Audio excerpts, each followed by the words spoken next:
새로운 수요 단위가 나올 때마다 이게 가격이 급등을 했거든요. 근데 이제 ETF는 말씀해 주신 대로 ETF 하나에 벌써 그 900 몇십 개 기관들이 들어왔다는 거 아니겠습니까? 돈을 많이 풀면은 위험하다는 그런 생각에 대해서 그 정부가 괜찮아 하면서 폭탄 돌리기를 하는데, 그 폭탄이 언제 터질지 잘 모르기 때문에 비트코인으로 대피하는 게 상당히 좋은 선택이 될 수 있다고 저는 생각을 합니다. 네.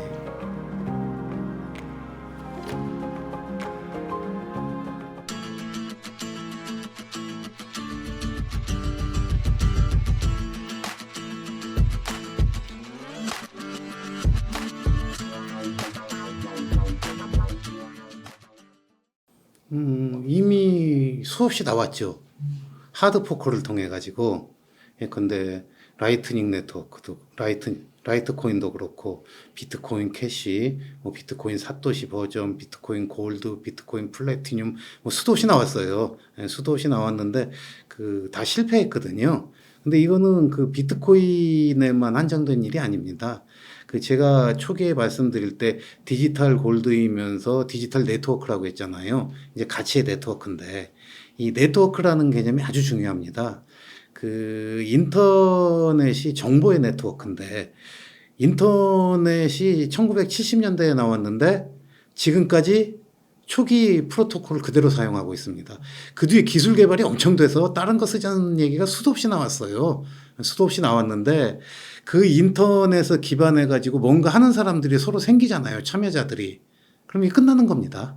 왜냐하면 그냥 여기서 개선하면서 하면 되지, 뭐 새로운 걸 만들어 갖고 여기 가서 다시 하겠습니까? 그래서 그리고 그 다른 것들하고 이제 비트코인의 근본적인 차이점이 뭐냐면, 비트코인의 탈중앙성과 그리고 비트코인의 불변성, 요 두 가지 부분은 다른 것들이 침해를 못해요. 왜냐하면 다른 것들은 이미 변화를 시작한 거 아니에요. 그러니까 비트코인은 발행량이 한정돼 있다는 거, 그리고 이게 변하지 않는다는 거, 이게 불변성이거든요. 그리고 그 불변성은 곧바로 뭘로 이어지게 되냐면은 중립성으로 이어집니다. 그러니까 탈중앙성과 그 불변성은 누구한테도 열려 있고 중립성이 되는 거예요. 그렇기 때문에 내가 여기에 참여해서 뭔가를 하면은 나의 능력에 따라서 여기서 뭘 얻는 거지, 내가 여기서 참여를 했는데 남의 의사결정에 따라서 내가 손해를 보질 않아요. 이건 그대로 있기 때문에. 이게 굉장히 중요한 건데요. 근데 다른, 예컨대 이더리움 같은 경우는 뭐 비트코인보다 한때 더 이렇게 발행량이 줄어든다. 그래갖고 그 비트코인을 사운드머니라고 했더니 이더리움을 울트라 사운드머니라고 주장들을 했거든요. 근데 최근에 보면 발행량이 다시 늘어나요. 왜 다시 늘어나게 됐냐면, 솔라나가 기술이 발달해서 커뮤니티가 커지니까 가스비도 싸오르니까 여기 대항을 해야 되는 거예요, 이더리움이. 그런데 비트코인은 그런 걸 안 해요. 비트코인은 그냥 가만히 있어요. 탈중앙과 그리고 투명한 정책에 따른 그 불변성, 그리고 중립성, 이런 것 때문에 누구나 비트코인 위에서 뭔가를 하려고 그러지, 이걸 뭐 개선했다고 해서 사람 손 묶고 여기에 뭘 만들고 자기 멋대로 좋은 걸 만들었다고 하는 사람이 나오는 순간, 그 순간 이거는 불변성과 중립성의 약점으로 작용을 하기 때문에 그 비트코인을 절대 이길 수가 없게 되는 겁니다. 예. 제가 한 말씀 더 보태자면, 저도 이제 그런 생각을 가지고 좀 물어봤어요. 왜냐면은 비트코인이 오픈 소스니까 그 알트코인들이 많이 있잖아요, 관련해서. 왜냐면 거기는 뭐 또 이더리움이나 이런 것처럼 하는 게 아니라 그 좋은 돈으로서 해보겠다고 하니까. 근데 그 채굴업자들 얘기가, 거기는 채굴 경비도 안 나오고 언제 어떻게 될지 모른다, 뭐 이런 그러니까 이미 네트워크가 약한 거죠. 비트코인은 그 선순환 구조로 사람들이 많이 참여하고, 노드도 많이 참여하고, 채굴업자들도 많이 참여하니까 튼튼해지니까 안전하다고 해서 또 참여하고, 사람들이 가격이 오르고, 이런 선순환 구조가 이제 세팅이 되고, 거기에다가 뭐 라이트닝 네트워크라든지 비트코인을 좋아하는 분들이 그 기술 개발을 그 위에서 하잖아요. 레이어 2에서. 이제 그런 식으로 되기 때문에 이제 자체적인 그 생태계가, 이렇게 비트코인은 예컨대 울창한 아마존 생태계가 돼 있다면, 다른 데들은 내가 너보다 뭐 더 빨리 할 수 있어 하고 주장을 할지 모르지만, 여기는 뭐 그냥 사막처럼 생태계도 없고 거기서 아무런 생명도 지금 싹트지 못하고 있는 그런 단계라고 보시면 될 것 같습니다. 결국에는 공급은 제한되어 있는 거기 때문에 얼마나 사람들이 받아들여서 수용되느냐 아니겠습니까? 근데 그 수용을 하는 주체가 누구냐가 굉장히 중요한데, 맨 처음에는 뭐 IT에 능한 사람들이 조금씩 장난처럼 했다가, 그러다가 이제 이게 그 상거래가 되고 그런 거는 뭐 피자데이도 있지만은, 결정적인 거는 그 마약이나 매춘에 이렇게 사용되는 이제 그런 사이트가 생겼었고, 그러다가 이제 그 일반 개인 투자자들에게 넘어오고, 그리고 이제 2020년대 들어와갖고 가격이 오를 때는 마이크로 스트래티지나 테슬라 같은 기업이 이제 구매를 하기 시작하고, 이렇게 뭐냐면 새로운 수요 단위가 나올 때마다 이게 가격이 급등을 했거든요. 근데 이제 ETF는 말씀해 주신 대로 ETF 하나에 벌써 그 900 몇십 개 기관들이 들어왔다는 거 아니겠습니까? 그건 뭐냐면은 그 투자할 수 있는 통로가 이렇게 생긴 거고, 이제 금융기관들이 투자하는 데까지 이제 이게 온 거거든요. 이제 그러면 이제 이 다음 단계는 뭐냐면은 그 수요의 측면에서는 이제 중앙은행들과 국가 단위에서 이거를 갖다가 수용하고, 뭐 지금 작은 나라는 있습니다. 뭐 부탄 같은 나라는 몰래 채굴을 한다고 하고, 저기 엘살바도르도 채굴하고 법정 통화로 만들고 있고, 뭐 이런 식으로 있듯이 이제 대형 국가 중에서 그 비트코인을 갖다가 뭐 그 연기금이라든지 중앙은행이 이렇게 흡수하게 된다면, 우리나라도 그럴 가능성이 전 있었다고 보는 게, 이창용 하는 총재가 그 비트코인 ETF를 물어보는 기자들에 대한 답변에서 이제 투자 자산이 된 것 같다라고 얘기를 했어요. 그 정도 되는 위치에 있는 분들이 그렇게 쉽게 기자들의 질문에 그렇게 응답하지 않거든요. 저는 그걸 보면서 한은도 자산에 투자를 하고 있습니다. 그래서 법적으로 투자 가능 자산이 된다고 하면 한은도 편입할 수 있는 거예요. 만일 그걸 갖다 의미를 그대로 받아들인다고 하면. 근데 이제 우리나라는 아직 정부가 그 부분을 막아놓고 있는데, 제가 볼 때 어느 나라 중앙은행이라도 뭐 ETF를 통해서 이렇게 리저브 머니로 갖게 된다면, 그러니까 뭐 아무튼 대외지불 자산으로 가지게 된다면. 근데 이게 중요한 게요.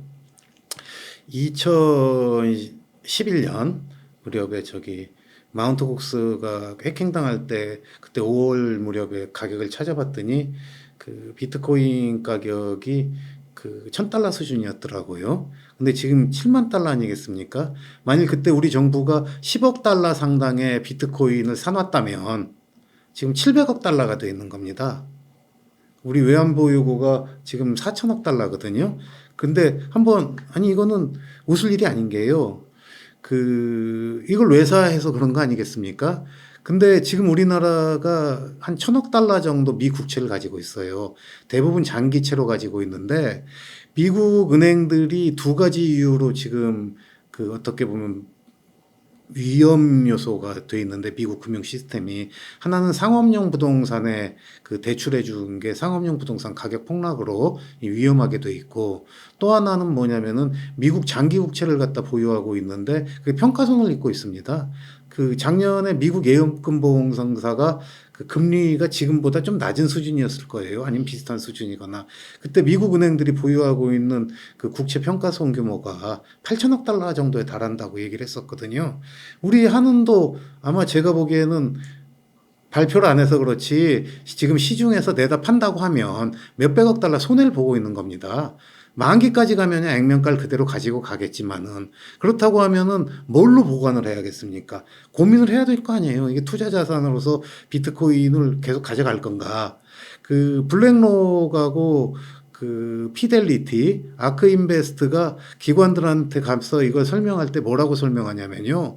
세상에서 제일 좋은 돈이고 제일 좋은 가치 저장 수단이다. 그래서 가격이 이만큼 오를 거다. 그러니까 사둬라, 이렇게 얘기를 하는 거예요. 그러면 살 수가 있는 거 아니겠습니까? 예, 그렇기 때문에 이렇게 어떤 선입관이나 그런 걸 갖다 버리고 열린 마음으로 비트코인을 대하는 그런 중앙은행이나 국가가 생겨서 비트코인을 받아들였다는 게 드러나면 그게 또 호재가 아니겠습니까? 그래서 저는 거기까지 가서 이렇게 많은 나라들이 리저브로 비트코인을 갖다 받아들이면 이제 그 순간이 비트코인 가격이 그때까지는 계속 올라간다. 그렇게 생각을 하고 있습니다. 예. 아까 우리 교수님이 말씀하셨다시피 지금 전 세계 4대 통화가 다 부채로 이루어져 가지고 돈을 엄청 찍었거든요. 그 돈만 많이 찍었다고 하면 별 문제가 안 돼요. 왜냐하면 돈이 근본적으로 옛날처럼 뭐 금이나 다른 것과 연결이 돼 있다면 거기에 맞춰서 많이 찍은 건 괜찮은데 지금은 법정화폐라고 해서 국가가 임의로 찍거든요. 근데 이걸 어떤 식으로 찍냐면은 예컨대 그 미국의 국채는 미국 정부의 부채예요. 그리고 그 연준에선 자산이에요. 근데 이게 어떻게 되냐면은 연준이 미국 국채를 갖다 정부가 1,000억 달러 발행을 하면 국가에다가 그냥 1,000억 달러를 주면은 이상하게 볼 거 아니에요, 사람들이. 아니, 저거 아무것도 없는 데서 1,000억 달러를 그냥 돈을 찍어다가 막 뿌리네? 그러면 불안할 거거든요. 근데 금융 시스템으로 이걸 잘 보호하고 있어요. 뭐냐면 프라이머 딜러들이 이걸 삽니다.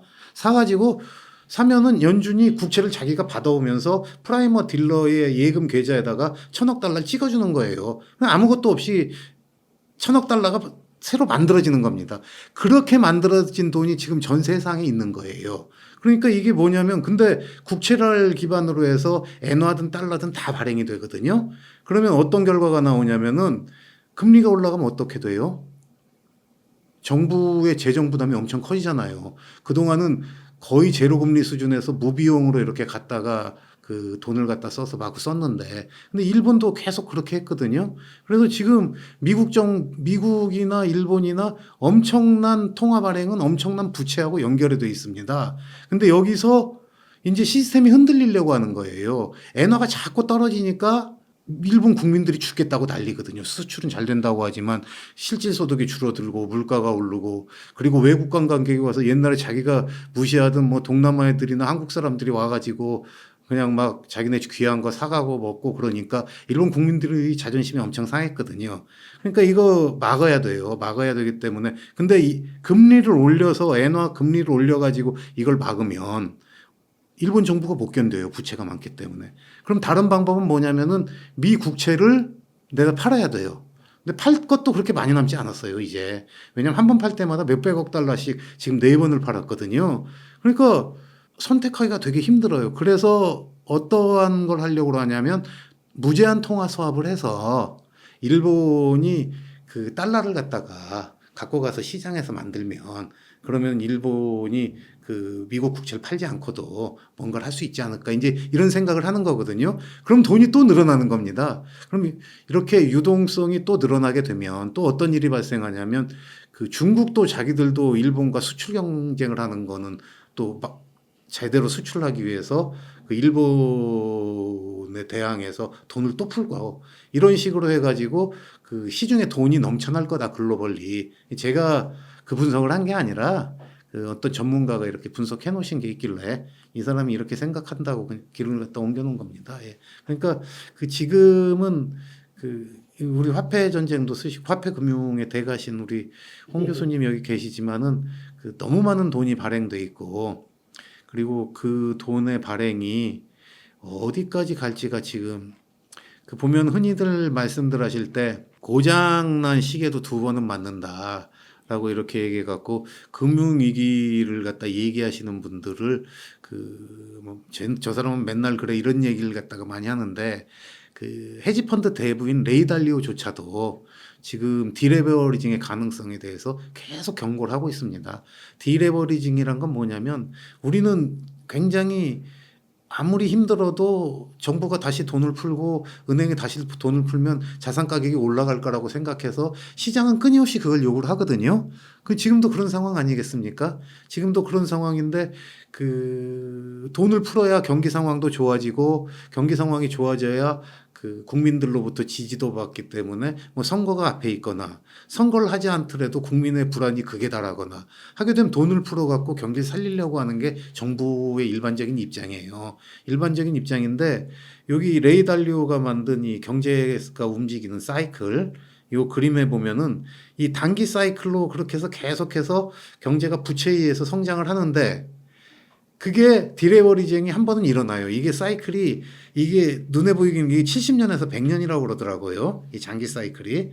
그러니까 이게 한 번 일어나는 게 굉장히 오랜만에 한 번 일어나는 건데 이번이 마지막 단기 사이클이 아니란 법이 없는 거죠. 지금은 그 지난번에 2008년 때도 비슷한 얘기들이 많았어요. 돈을 너무 많이 풀어서 그 당시에 그 8천억 달러도 안 되던 걸 그때 4조 달러 가까이 이렇게 들였거든요. 근데 그러고 나서 지금 이제 9조 달러 이렇게 또 늘려놓은 거거든요. 디레버리징을 못하고 이제 그때도 리스크가 있다고 했는데 돈을 더 풀어서 막았는데 이번에 돈을 또 더 풀려고 하는 거거든요. 그러면은 뭐 한번 가서 그 다음 사이클이 올지 어쩔지 모르지만은 그 위험의 확률은 갈수록 높아지고 있다. 그리고 이 사이클의 막바지 단계에 어떤 일이 발생하냐면 레이 달리오가 한 얘기입니다. 레이 달리오가 한 얘기가 그 금융자산의 불평등에 의한 그 빈부격차가 커져서 사회가 굉장히 혼란스럽게 되고 통화 가치가 폭락해서 헤게모니가 새로운 기축통화국으로 넘어갔다 지금까지. 그러니까 역사적인 상황에서 그런 건데 지금은 돈을 또 이때보다 이런 사이클보다 더 풀어요. 더 푸는 게 뭐냐면은 그 이번 달 들어서 미국 정부가 2천억 달러 걸 재정해서 집행을 했거든요. 그 미국 정부가 연준에 맡겨놓고 있는 그 통화 지표 예금 잔액이 2천억 달러 정도 줄었어요. 5월 달 들어. 근데 그게 어떤 의미냐면은 국채를 발행해 갖고 35조 달러까지 부채가 늘어나서 그 부채를 통해서 돈을 갖고 있는 거 아니에요? 그걸 이제 쓰기 시작하는 거거든요. 선거를 앞두고서. 근데 예전에는 우리가 2008년 금융위기 때 어떤 경험을 했냐면은 월가를 점령하라고 했잖아요.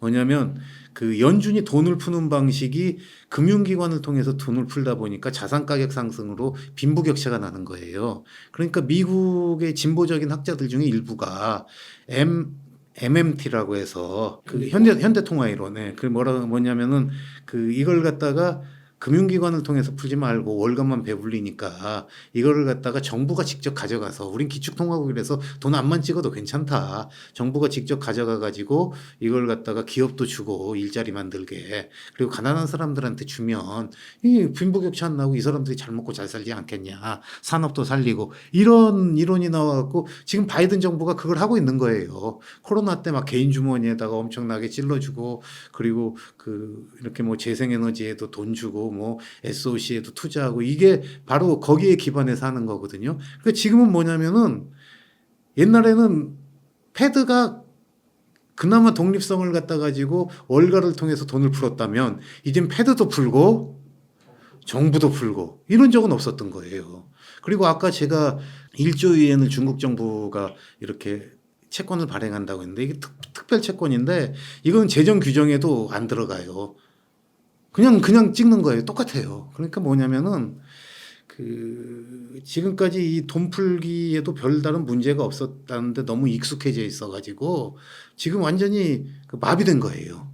돈을 많이 풀면은 위험하다는 그런 생각에 대해서 그 정부가 괜찮아 하면서 폭탄 돌리기를 하는데 그 폭탄이 언제 터질지를 잘 모르기 때문에 그 비트코인으로 이렇게 대피하는 게 상당히 좋은 선택이 될 수 있다고 저는 생각을 합니다. 예.